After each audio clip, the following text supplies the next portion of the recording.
PCC అధ్యక్షుల వారికి, మంత్రివర్యులు పొన్నం ప్రభాకర్ గారికి, సీతక్క గారికి, షబీర్ అలీ గారికి, ఇక్కడ ఉన్న కాంగ్రెస్ పార్టీ శాసనసభ్యులకి, శాసన మండలి సభ్యులకి, కాంగ్రెస్ పార్టీ కుటుంబ సభ్యులందరూ కూడా నమస్కారం. ఈ రోజు ముఖ్యంగా ఏదైతే కేంద్ర ప్రవేశపెట్టిన బడ్జెట్ లో తెలంగాణ ప్రస్తావన లేకపోవడము,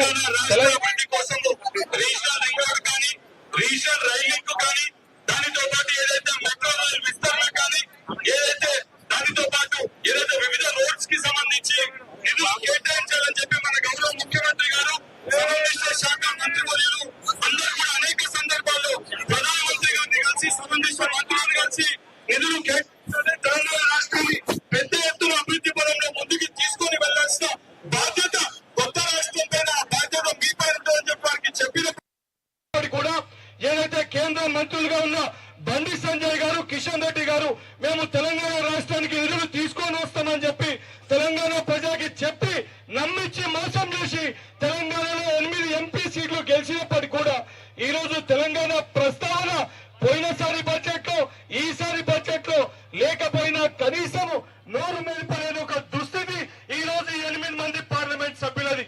తెలంగాణ ప్రజలందరి పైన మనపైన బాధ్యత ఉంది. తెలంగాణ రాష్ట్రంకి వెళ్ళి పన్నుల రూపంలో మనము కేంద్రంకి పన్నులు కట్టినప్పటికీ తెలంగాణ రాష్ట్రానికి ఇవ్వాల్సిన నిధులు వివక్షతోటి తెలంగాణ రాష్ట్రం అభివృద్ధి చెందొద్దు అనే ఒక ఉద్దేశంతో ఈ రోజు కేంద్ర ప్రభుత్వం వ్యవహరిస్తుంది. దానికి నిరసనగా ఈ రోజు ముఖ్యమంత్రి గారి ఆదేశాల మేరకు పిసిసి అధ్యక్షులు మహేష్ కుమార్ గౌడ్ గారి ఆధ్వర్యంలో ఈ రోజు ఈ నిరసన కార్యక్రమాన్ని చేపడతాం. ఇది కేవలం ప్రారంభం మట్టుకే.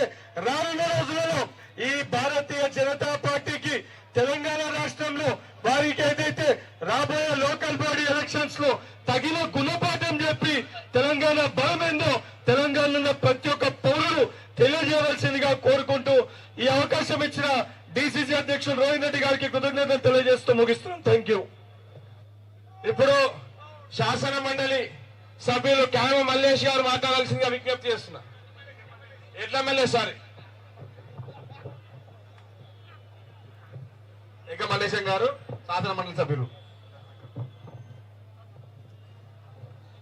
ఈరోజు కేంద్ర ప్రభుత్వం తెలంగాణ రాష్ట్రానికి కేంద్ర ప్రభుత్వ బడ్జెట్ లో